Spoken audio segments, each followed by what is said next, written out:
Hi everyone, welcome back to Manu teachers channel. So ఇవాళ video నుంచి మనం Unit-7 అనేది స్టార్ట్ చేస్తున్నాము. Unit-6 అనేది సెకండ్ సెమ్కి సంబంధించి పెడగాజీ ఆఫ్ మ్యాథమెటిక్స్ B.Ed వాళ్ళకి ఇది ఆల్రెడీ వీడియోస్ అనేటివి అప్లోడ్ చేసి ఉన్నాయి.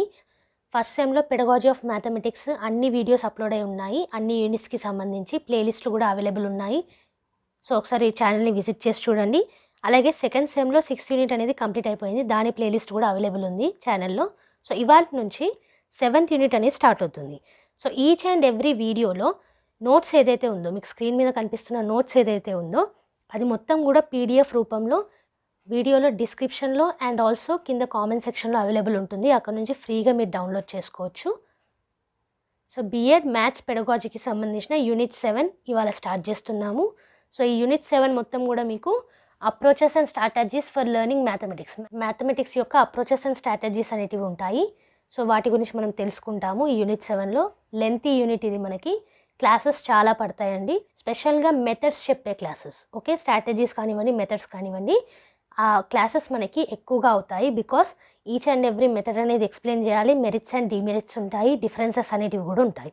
ఓకే, సో ఇవాళ వీడియోలో ఇంట్రొడక్షన్ గురించి చూద్దాము. అలాగే అప్రోచెస్ స్ట్రాటజీస్ 1950 నుంచి 1980 దాకా ఎలా ఉన్నాయి అండ్ 1980 తర్వాత ఎలా ఉన్నాయి అనేది కూడా చూద్దాం.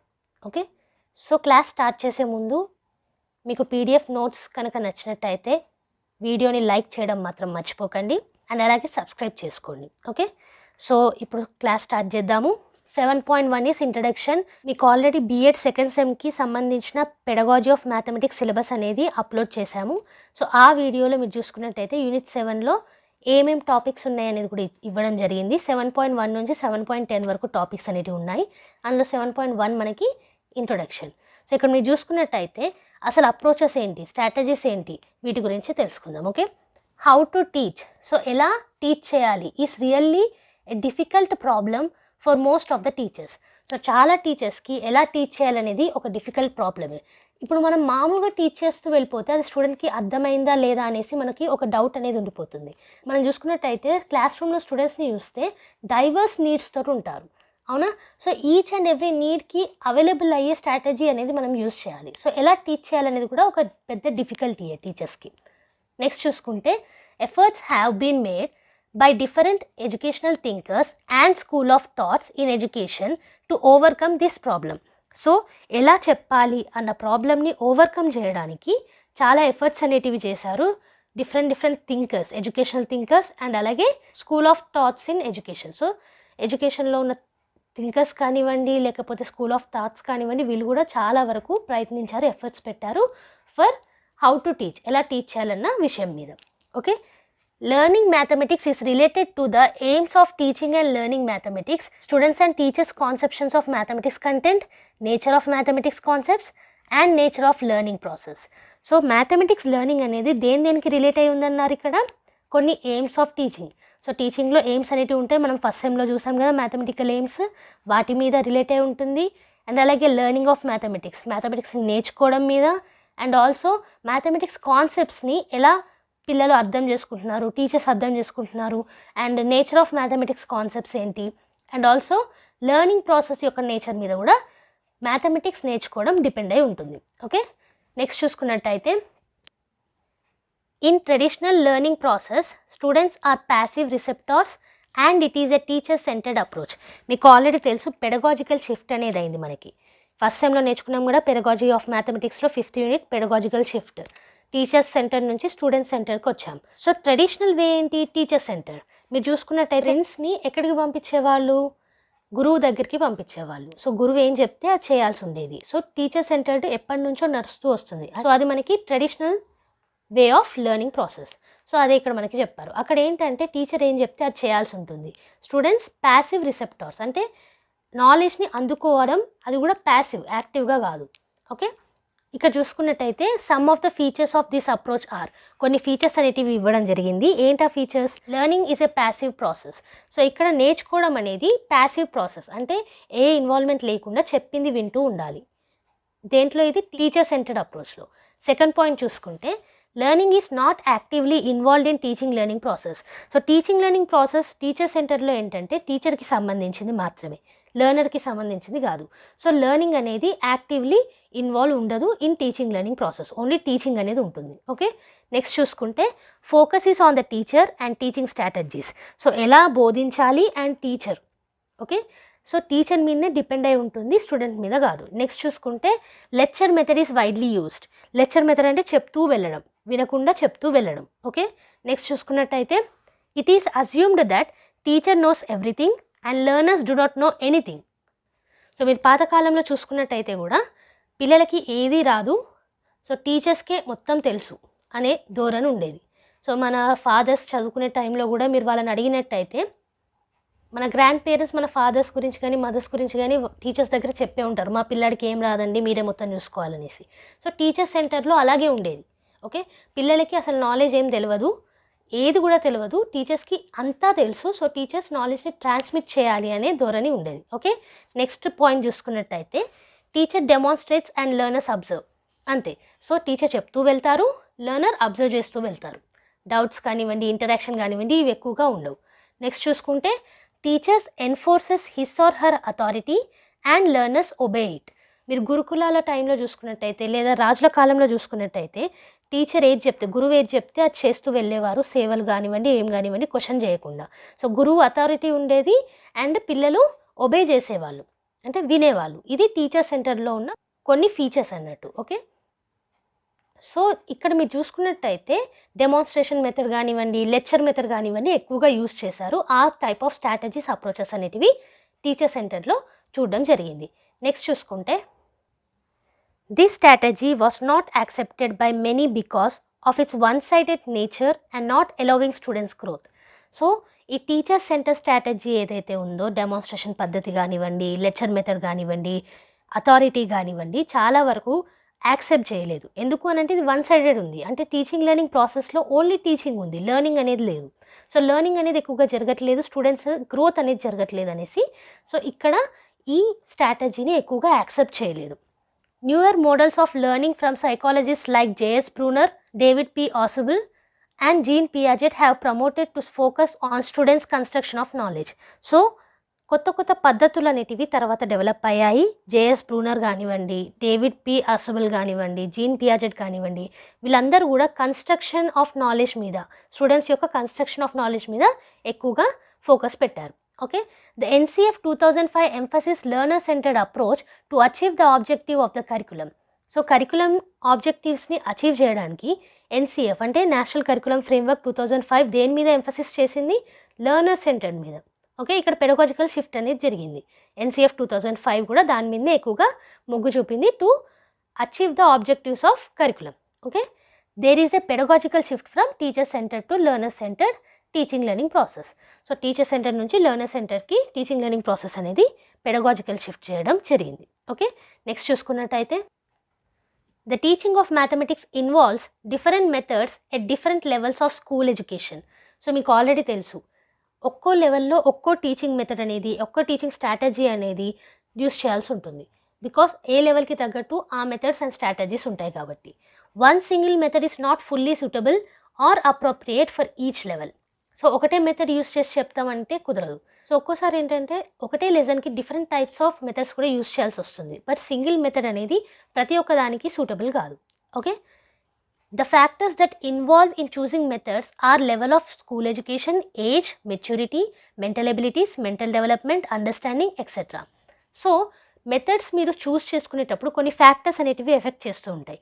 అవేంటి? మనకి స్కూల్ ఎడ్యుకేషన్లో ఏ లెవెల్లో ఉన్నారు పిల్లలు, అండ్ అలాగే వాళ్ళ ఏజ్ ఏంటి, పిల్లల ఏజ్ ఏంటి, మెచ్యూరిటీ లెవెల్స్ ఎలా ఉన్నాయి, మెంటల్ ఎబిలిటీస్ ఎలా ఉన్నాయి, నేర్చుకునే ఎబిలిటీస్ ఎలా ఉన్నాయి, అండ్ అలాగే మెంటల్ డెవలప్మెంట్ ఎలా ఉంది పిల్లల్ది, అండ్ అండర్స్టాండింగ్ అర్థం చేసుకునే లెవెల్స్ ఎలా ఉన్నాయి అనేది చూస్తారు. సో మీరు చూసుకున్నట్టయితే కరికులంలో according to the mental abilities, mental development కూడా మనకి different types of strategies, methods అనేవి ఉంటాయి. సో అదే ఇక్కడ మెన్షన్ చేశారు. A teacher has to apply different methods to teach same topic to same class so that every student could understand and learn the given content. So ఇంతకుముందు ఈ point నేను చెప్పాను, same టాపిక్ని సేమ్ క్లాస్లో చెప్పడానికి డిఫరెంట్ టైప్స్ ఆఫ్ మెథడ్స్ అనేటివి ఒక్కోసారి use చేయాల్సి వస్తుంది. బికాస్ మనకి డిఫరెన్షియేటెడ్ ఇన్స్ట్రక్షన్స్ అనేటివి ఉండాలి. డైవర్స్ ఉన్నప్పుడు క్లాస్ రూమ్ మొత్తం ఒకటే మెథడ్ యూస్ చేసి అందరికీ చెప్తామని అంటే అందరికి అర్థం అవ్వాలి కదా. సో అలా అర్థం అవ్వాలి అని అంటే డిఫరెంట్ టైప్స్ ఆఫ్ మెథడ్స్ అనేటివి యూస్ చేయాలి. So as a teacher in learner centred approach we have to know the approaches, strategies, methods and their implementation. అది కూడా అప్రోప్రియేట్గా. ఓకే, సో నౌ 1950 నుంచి 1980 సినారియో ఏంటో చూద్దాము అప్రోచెస్ అండ్ స్ట్రాటజీస్కి సంబంధించి, అది కూడా maths. Okay, so now introduction గురించి చూసేసాము. ఇప్పుడు 7.2 scenario from 1950 to 1980 regarding approaches and strategies. Okay, until 1950s researches on teaching focused on 2 themes. So 2 themes మీద 1950 దాకా ఫోకస్ అయి ఉన్నాయి. సో ఇక్కడ మనకి 1950 నుంచి 1980 వరకు ఎలా ఉంటుందో చూద్దాం. సో 1950 కంటే ముందు ఒక 2 థీమ్స్ మీద ఫోకస్ అయి ఉన్నాయి. ఏంటా థీమ్స్? ఎక్స్పెరిమెంట్స్ అంటే methods, and second one is exploring the personal characteristics of a good teacher. So ఒక గుడ్ టీచర్ కేటగిరీ ఉండేది. ఆ గుడ్ టీచర్ కేటగిరీకి కొన్ని పర్సనాలిటీస్ అనేటివి, కొన్ని క్యారెక్టరిస్టిక్స్ అనేటివి ఉండేటివి. సో అవి మాత్రం ఉంటేనే టీచర్స్ని సెలెక్ట్ చేసేవాళ్ళు. సో అలా అంటిల్ 1950 అప్రోచెస్ కానివ్వండి, స్ట్రాటజీస్ కానివ్వండి నడవడం జరిగింది. ఓకే, ఇప్పుడు నెక్స్ట్ ఆఫ్టర్ 1950 to 1980 ఎలాంటి స్ట్రాటజీస్, అప్రోచెస్ వచ్చాయో చూద్దాం. By the 1960s it was increasingly recognised that teaching could not be described in terms of standardized methods, and also teachers could not be distinguished by any kind of distinctive personality alone. So ఇక్కడ 1960sలో ఏం recognition వచ్చింది? Learning అనేది ఒక particular standardized methods మీద base చేయలేము మనం, and అలాగే teachers కూడా పర్టికులర్ పర్సనాలిటీ మీద బేస్ చేయలేము అనేసి 1960s వచ్చే వరకు రికగ్నైజేషన్ వచ్చింది. ఆ తర్వాత ఏం జరిగింది? During 1960 to 1980, the movement for knowing how students learn began. So ఎలా పిల్లలు నేర్చుకుంటున్నారు అనేది ఎప్పుడు స్టార్ట్ చేశారు? 1960 నుంచి 1980లో చూడడం స్టార్ట్ చేశారు. ఓకే, అప్పటి వరకు, అంతకు ముందు వరకు కూడా టీచర్స్ ఇలాగే ఉండాలి, మెథడ్స్ ఇవే వాడాలి అనేసి ఉండేది. బట్ 1960 నుంచి 1980 వరకు స్టూడెంట్స్ ఎలా నేర్చుకుంటున్నారు అన్న దాని మీద ఫోకస్ చేయడం జరిగింది. ఓకే, సో ఆ తర్వాత ఏం జరిగిందో ఇప్పుడు చూద్దాం. Bruner, 1961, for the first time identified the characteristics of a concept and proposed the concept attainment model. So ఇక్కడ ఏంటంటే బ్రూనర్ 1961లో ఫస్ట్ టైం ఆయన క్యారెక్టరిస్టిక్స్ అనేటివి చూశారు కాన్సెప్ట్లో. ఓకే, అండ్ ఏం మోడల్ ప్రపోజ్ చేశారు? Concept attainment model. Okay, Bruner model advocates that child is set to have attained A concept if she or he can apply concept in unfamiliar situations and arrive at a valid conclusion. So Bruner ఏం చెప్తున్నారు అని అంటే, ఒక కాన్సెప్ట్ని నేర్చుకున్నారు పూర్తిగా అని ఎప్పుడు చెప్పొచ్చు పిల్లలు? వాళ్ళు ఆ కాన్సెప్ట్ని తీసుకొని వాళ్ళకి తెలియని సిచ్యువేషన్స్లో అప్లై చేసి కరెక్ట్ కన్క్లూషన్స్ని తీసుకొచ్చినప్పుడు. ఓకే, ఇది బ్రూనర్ యొక్క వాదన. మీరు సైకాలజీ చదివినట్టయితే ఇవన్నీ కూడా మీకు ఈజీగానే అర్థమవుతాయి. బ్రూనర్ ఏమంటున్నారు ఇక్కడ? కాన్సెప్ట్ అటైన్మెంట్ మోడల్ అనేది ఇచ్చారు. మొత్తం కాన్సెప్ట్ నేర్చుకున్నారని ఎప్పుడు అనొచ్చు?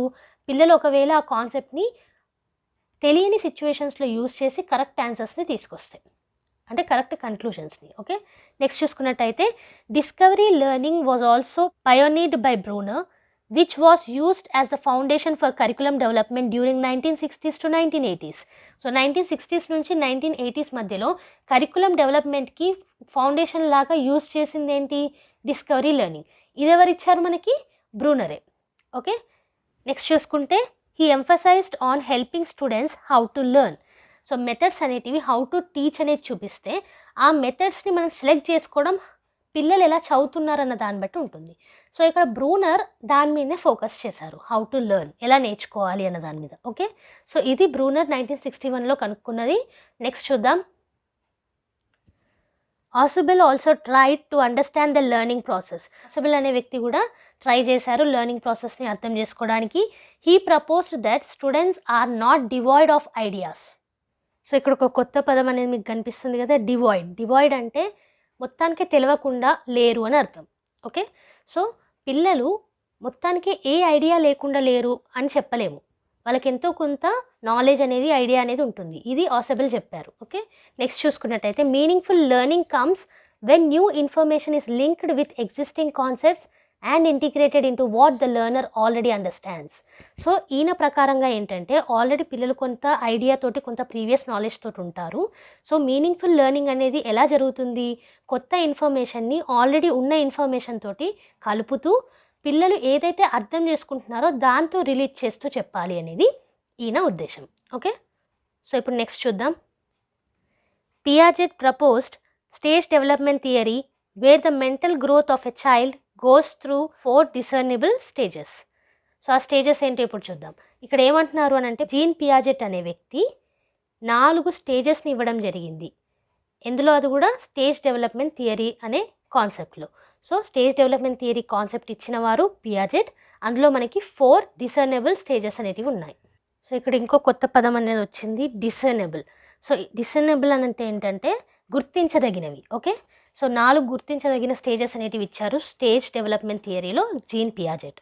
ఓకే, ఈ కొత్త కొత్త పదాలు ఎందుకు పెట్టాను అని అంటే మీరు ఎగ్జామ్ రాసేటప్పుడు ఇలాంటి పదాలని యూజ్ చేస్తే ఎక్కువ పాయింట్స్ ఇంపాక్ట్ అనేది ఉంటుంది. ఓకే, సో వీటి మీనింగ్ అనేది చాలా సింపుల్, బట్ వర్డ్స్ అనేటివి డిఫరెంట్ ఉన్నాయి అంతే. ఓకే, సో ఆ 4 స్టేజెస్ ఏంటో ఇప్పుడు చూద్దాం జీన్ పియాజెట్కి సంబంధించిన స్టేజ్ డెవలప్మెంట్ థియరీలో. So first stage is the sensory motor stage 0 to 2 years. Second stage ఏమో the pre operational stage 2 to 7 years. Third stage the concrete stage 7 to 11 years. Fourth stage the formal stage 11 to 15 years. So ఇక్కడ 4 stages అనేటివి ఇవ్వడం జరిగింది stage development థియరీలో. First ఏమో sensory motor stage, second ఇది pre operational, third the concrete and fourth the formal. ఇవన్నీ కూడా stages యొక్క పేర్లు. వీటికి సంబంధించిన మొత్తం ఇన్ఫర్మేషన్ మనం ఫస్ట్ సెమ్లో సైకాలజీలో నేర్చుకొని ఉండాలి. జీన్ పియాజెట్కి సంబంధించింది సేమ్ ఇన్ఫర్మేషనే. సో ఈ జీన్ పియాజెట్కి సంబంధించిన వీడియో కూడా ఛానల్లో అవైలబుల్ ఉంది. ఒకవేళ మీరు ఎక్స్ట్రాగా నేర్చుకోవాలనుకుంటే CTETకి సంబంధించిన వీడియోలో జీన్ పియాజెట్ కాన్సెప్ట్ అనేది తీసుకురావడం జరిగింది. అక్కడ నుంచి చూడండి, ఈచ్ అండ్ ఎవ్రీ స్టేజ్ నేను క్లియర్గా ఎక్స్ప్లెయిన్ చేశాను. ఇక్కడ మీకు 1960s నుంచి 1980 వరకు స్ట్రాటజీస్ కానివ్వండి, మెథడ్స్ కానివ్వండి వేటి మీద బేస్ అయి ఉన్నాయి అనేది తెలిస్తే సరిపోతుంది. సో స్టేజ్ డెవలప్మెంట్ థియరీ మనకి పియాజెట్ ఇచ్చారు, అందులో 4 స్టేజెస్ ఇవి. He associated each stage with a particular age range. So ఇక్కడ మీరు చూసుకున్నట్టయితే ప్రతి ఒక్క స్టేజ్లో మీకు ఏజ్ రేంజ్ అనేది కనిపిస్తుంది. So 0 to 2 years sensory motor స్టేజ్లో ఉంటారు, 2 to 7 years ప్రీ ఆపరేషనల్ స్టేజ్లో ఉంటారు, 7 to 11 years concrete stage, 11 to 15 years formal స్టేజ్లో ఉంటారు.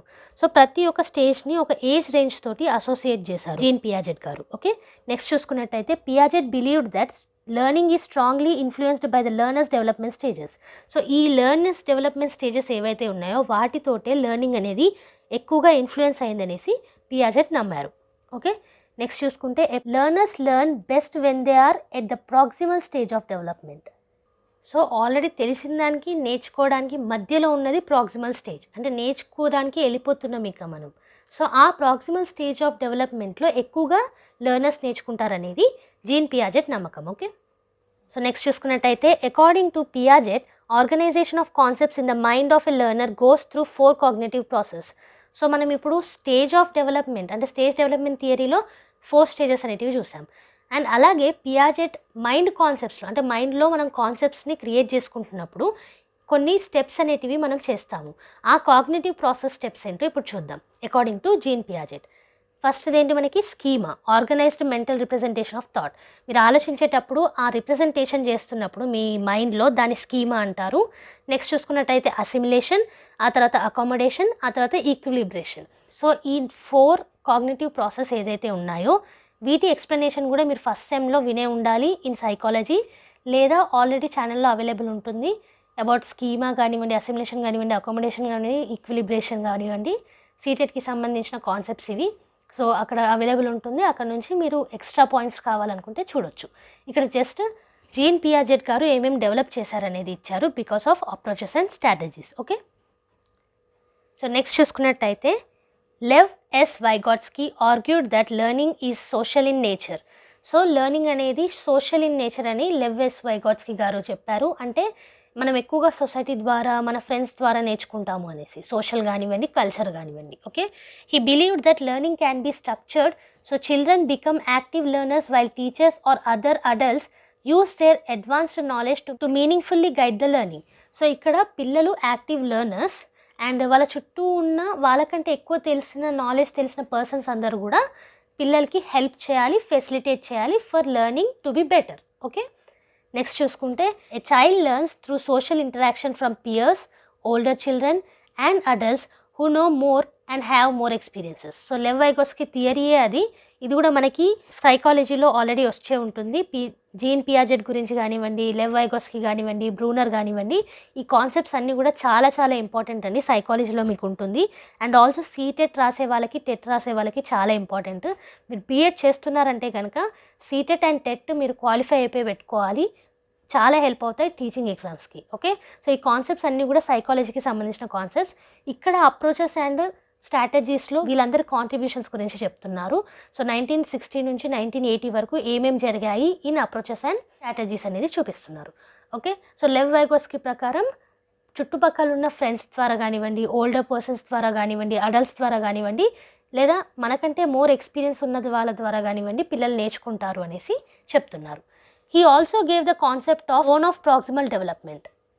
సో మీకు ఆల్రెడీ తెలుసు Lev Vygotsky zone of proximal development, scaffolding, ఇలా చాలా కాన్సెప్ట్స్ అనేటివి ఇవ్వడం జరిగింది. సో ఈ కాన్సెప్ట్స్ అన్నీ కూడా మనకి హెల్ప్ అవుతున్నాయి. సో ఇక్కడ మీరు చూసుకున్నట్టయితే 1950 నుంచి 1980 వరకు, 1950 దాకానేమో ఒక పర్టిక్యులర్ స్ట్రక్చర్ అనేది ఫామ్ అయిపోయి ఉండేది, దాని ప్రకారంగానే ఉండాలనేసి ఉండేది. బట్ 1960 నుంచి 1980 వరకు పిల్లలు ఎలా చదువుతున్నారు అన్న దాని మీద ఫోకస్ అనేది చేయడం జరిగింది. అందులోనే బ్రూనర్ గారు ఏమన్నారు, పిల్లలు కాన్సెప్ట్ని పూర్తిగా అర్థం చేసుకున్నారా లేదా అనడానికి మనం ఎలా చూడాలనేసి బ్రూనర్ చెప్పారు. అండ్ అలాగే ఆసిబుల్ గారు పిల్లల్ని ఎంటీ వెజల్స్ అనుకోకండి, వాళ్ళకి ఆల్రెడీ ప్రీవియస్ నాలెడ్జ్ ఉంటుంది, దాని తగ్గట్టు మీరు టీచ్ చేయాలనేసి చెప్పారు. పియాజెట్ గారు పిల్లలకి కొన్ని డెవలప్మెంట్ స్టేజెస్ అనేటివి ఉంటాయి ఒక్కో ఏజ్ రేంజ్లో, సో దాని ప్రకారంగా టీచ్ చేయాలి. అండ్ మైండ్లో వాళ్ళు ఒక కాగ్నిటివ్ ప్రాసెస్ అనేటివి రన్ అవుతూ ఉంటాయి, వాటిని కూడా దృష్టిలో పెట్టుకోవాలనేసి పియాజెట్ గారు చెప్పారు. అండ్ అలాగే లెవ్ వైగోస్కి గారు సోషల్ అండ్ కల్చరల్ వాల్యూస్ ద్వారా అండ్ చుట్టూ ఉన్న సరౌండింగ్స్ ద్వారా ఎక్కువగా పిల్లలు నేర్చుకుంటారనేసి చెప్పారు. ఓకే, సో ఇవన్నీ కూడా మెథడ్స్ మనము ఇంప్లిమెంట్ చేయొచ్చు ఇన్ టీచింగ్ లెర్నింగ్ ప్రాసెస్. మనకి 1950 నుంచి 1980 వరకు ఈ మెథడ్స్ అండ్ స్ట్రాటజీస్ అనేటివి వచ్చాయి. సో ఆఫ్టర్ 1980 ఏమొచ్చాయో ఇప్పుడు చూద్దాం. So that is 7.3 post 1980 scenario. The researchers found that in teaching process, the teacher and the learner is not important, but the learning process is important, which measures the success of the teaching learning process. So మీకు already తెలుసు teacher centre నుంచి learner సెంటర్కి pedagogical shift అనేది వచ్చింది. So teacher సెంటర్లో teaching ఎలా అయితే important అయిందో, లెర్నర్ సెంటర్లో లెర్నింగ్ అనేది అంత ఇంపార్టెంట్ అయింది. సో ఇప్పుడు ఇక్కడ రీసెర్చర్స్ ఏం చూశారు అని అంటే టీచింగ్ లెర్నింగ్ ప్రాసెస్లో లెర్నింగ్ అనేది ఇంపార్టెంట్, టీచర్ కాదు లెర్నర్ కాదు అనేసి అంటున్నారు. ఓకే, నెక్స్ట్ చూసుకుంటే in this process they noticed 2 important aspects. So ఈ ప్రాసెస్లో ఈ టీచింగ్ లెర్నింగ్ ప్రాసెస్ ఏదైతే ఉందో లెర్నర్ సెంటర్ది, దీంట్లో ఏం నోటీస్ చేశారు అని అంటే ఒక 2 important ఆస్పెక్ట్స్ అట. ఏంటవి? Ascertain what the child knows, engage her or him in teaching learning accordingly. So first అసలు పిల్లలకి ఏం తెలుసు అన్నది దృష్టిలో పెట్టుకొని దాని తగ్గట్టుగా పిల్లల్ని ఎంగేజ్ చేయాలి in teaching learning process. Okay, so మెయిన్గా ఇక్కడ పిల్లలకి ఏం తెలుసు అనేది మనము ఫోకస్ చేయాలి అండ్ దానికి తగ్గట్టు టీచింగ్ లెర్నింగ్ ప్రాసెస్ని తీసుకురావాలి. నెక్స్ట్ చూసుకున్నట్టయితే during 1980s and 1990s constructivist movement gain momentum. So మనకు ఆల్రెడీ తెలుసు బిహేవియరిస్టిక్ ఉంటుంది, అలాగే కన్స్ట్రక్టివిస్టిక్ అప్రోచ్ ఉంటుంది. సో 1980s and 1990s టైంలో కన్స్ట్రక్టివిస్టిక్ అప్రోచ్ అనేది ఎక్కువగా రావడం జరిగింది. Okay, a number of studies were conducted by Posner 1982, Driver 1994, Novak 1984 and others on how children construct knowledge, how teacher can provide interventions to help children construct their own concepts. So కన్స్ట్రక్టివిజంలో పిల్లల యొక్క construction knowledge మీదే focus అనేది ఉంటుంది. So చాలా వరకు studies అనేటివి conduct చేశారు. ఎవరెవరు చేశారు? పోస్ట్నర్ 1982లో చేశారు, డ్రైవర్ ఏమో 1994లో చేశారు, నోవాక్ 1984లో చేశారు. వీళ్ళే కాకుండా చాలామంది దేని మీద స్టడీ అనేది చేశారు? చిల్డ్రన్ ఎలా వాళ్ళు కన్స్ట్రక్ట్ చేసుకుంటున్నారు నాలెడ్జ్, అండ్ అలాగే యాజ్ టీచర్స్ మనం ఎక్కడ ఇంటర్వెన్షన్స్ అంటే హెల్ప్ కానివ్వండి లేకపోతే ఎక్కడ గైడ్ చేయాలి అనేది స్టడీ చేశారు. The study provides some of the basic characteristics of constructivist approach of teaching learning. So ఈ స్టడీ ఏదైతే ఉందో వీళ్ళందరి ద్వారా పోస్ట్నర్ కానివ్వండి, డ్రైవర్ కానివ్వండి, నోవాక్ కానివ్వండి, ఇంకా ఇతర పర్సన్స్ కానివ్వండి, వీళ్ళందరి ద్వారా చేసిన స్టడీ ఏదైతే ఉందో అది కొన్ని బేసిక్ క్యారెక్టరిస్టిక్స్ అనేది ప్రొవైడ్ చేసింది కన్స్ట్రక్టివిస్టిక్ అప్రోచ్కి. సో ఆ కన్స్ట్రక్టివిస్టిక్ అప్రోచ్ ఆఫ్ టీచింగ్ లెర్నింగ్లో కొన్ని పాయింట్స్ అనేటివి ఇప్పుడు చూద్దాం. Okay, first point, no child enters class devoid of concepts. Learning implies the reorganisation of prior concepts of learners. So ఏ చైల్డ్ కూడా ఎంటీ వెజల్ లాగా క్లాస్ రూమ్లో ఎంటర్ అవ్వరు. ఎంతో కొంత నాలెడ్జ్ తోటి, ఎంతో కొంత ఐడియాతోటే ఎంటర్ అవుతారు. సో అదే చెప్తున్నారు ఇక్కడ. లెర్నింగ్ అంటేనే వాళ్ళ ప్రీవియస్ నాలెడ్జ్ని ఇంపాక్ట్గా ఉంచుకొని వాటి ద్వారా కొత్త నాలెడ్జ్ని నేర్పించడం. ఓకే, సో అదే ఇక్కడ మనకి పాయింట్, అదే కన్స్ట్రక్షన్ ఆఫ్ నాలెడ్జ్ అవుతుంది. నెక్స్ట్ చూసుకున్నట్టయితే concepts cannot be instructed but constructed. Okay, concepts అనేటివి మనం ఇన్స్ట్రక్ట్ చేయొద్దు యాజ్ అ టీచర్. స్టూడెంట్స్ వాళ్ళంతటి వాళ్ళు కన్స్ట్రక్ట్ చేసుకునేలాగా మనం హెల్ప్ చేయాలి. ఓకే, నెక్స్ట్ చూసుకుంటే every child construct his or her own knowledge on the basis of existing knowledge of the child. So ఇక్కడ మీరు చూసుకున్నట్టయితే ఆల్రెడీ వాళ్ళకి తెలిసిన నాలెడ్జ్ నుంచే కొత్త నాలెడ్జ్ని కన్స్ట్రక్ట్ చేసుకుంటారు పిల్లలు. అందుకే టీచింగ్ లెర్నింగ్ ప్రాసెస్లో ప్రియార్ నాలెడ్జ్ అనేది చాలా important of the child. Okay, next point చూద్దాం. The personal concept of the child can be misconception or naive concepts that resist changing or modifying and may not be scientifically true. So personal concepts ఏవైతే ఉంటాయో, already ప్రియార్ knowledge ఏదైతే ఉంటుందో పిల్లల్ది, అది misconception కావచ్చు, తప్పుడు information కావచ్చు, లేదా కొన్ని ఇన్ఫర్మేషన్స్ అసలు చేంజ్ చేయొద్దు అనేసి వాళ్ళు నిర్ణయించుకుంటారు పిల్లలు. అలాంటి ఇన్ఫర్మేషన్ కావచ్చు, మాడిఫై చేయడానికి ఇష్టపడిన ఇన్ఫర్మేషన్ కూడా కావచ్చు. సో సైంటిఫికల్లీ అది ట్రూ కాని ఇన్ఫర్మేషన్, ఫాల్స్ ఇన్ఫర్మేషన్ కూడా కావచ్చు. కానీ but it is very much true and valid for the child. కానీ వాళ్ళ పర్సనల్ కాన్సెప్ట్ పిల్లలకి అది ట్రూ అండ్ వ్యాలిడ్ అవుతుంది. సో ఇక్కడ టీచర్స్ ఏం చేయాలి, మీనింగ్ఫుల్ లెర్నింగ్ అనేది క్రియేట్ చేయాలి వాళ్ళ ప్రీవియస్ నాలెడ్జ్కి అండ్ సైంటిఫికలీ ట్రూ నాలెడ్జ్కి. సో ఇక్కడ మీరు నెక్స్ట్ పాయింట్ చూసుకున్నట్టయితే meaningful learning occurs within authentic learning task. So ఖచ్చితమైన లెర్నింగ్ టాస్క్స్ ఉంటేనే మీనింగ్ఫుల్ లెర్నింగ్ అనేది జరుగుతుందనేసి అన్నారు. Okay, learning is facilitated in social setup. So already మీకు తెలుసు సోషల్ సెటప్లోనే లెర్నింగ్ అనేది ఉంటుంది. సొసైటీకి తగ్గట్టుగా, కమ్యూనిటీకి తగ్గట్టుగా, సో మన చుట్టూ ఉన్న ఎన్విరాన్మెంట్కి తగ్గట్టుగానే లెర్నింగ్ అనేది జరుగుతుంది. Okay, thus realising pluralistic, contextual and subjective nature of knowledge, the teacher can facilitate learners to construct scientific concept in her own way by actively engaging them in teaching learning process. So ఈ teaching learning ప్రాసెస్లో పిల్లల్ని యాక్టివ్గా involve చేస్తే scientific కాన్సెప్ట్స్ని వాళ్ళంతటా వాళ్ళే ఓన్గా construct చేసుకుంటారు నాలెడ్జ్ని, అండ్ ఆల్సో నేచర్ ఆఫ్ నాలెడ్జ్ని అర్థం చేసుకుంటారు. Okay, so teachers as a facilitators ఉండాలి.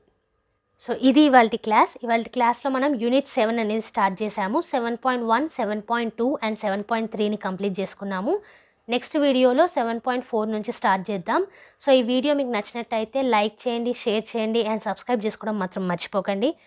యాజ్ యూజువల్ PDF నోట్స్ అనేటివి మీకు ఆల్రెడీ తెలుసు, కింద డిస్క్రిప్షన్ బాక్స్ అండ్ కామెంట్ సెక్షన్లో అవైలబుల్ ఉంటుంది. అక్కడ నుంచి ఫ్రీగా డౌన్లోడ్ చేసుకోండి అండ్ వచ్చేసి వీడియోని లైక్ కూడా చేయండి after download. Okay, every Tuesday and Friday మనకి రెగ్యులర్ వీడియోస్ అనేటివి అప్లోడ్ అవుతాయి. సో బోనస్ వీడియోస్ ఎప్పుడన్నా రావచ్చు కాబట్టి సబ్స్క్రైబ్ చేసుకొని పక్కనే ఉన్న బెల్ ఐకాన్ని ప్రెస్ చేయండి, సో దట్ వీడియో అప్లోడ్ చేసిన వెంటనే మీకు నోటిఫికేషన్ రావడానికి. ఓకే, నెక్స్ట్ వీడియోతోటి మళ్ళీ కలుద్దాం. అంతవరకు eat, sleep, learn and repeat. And thank you for watching. Bye bye.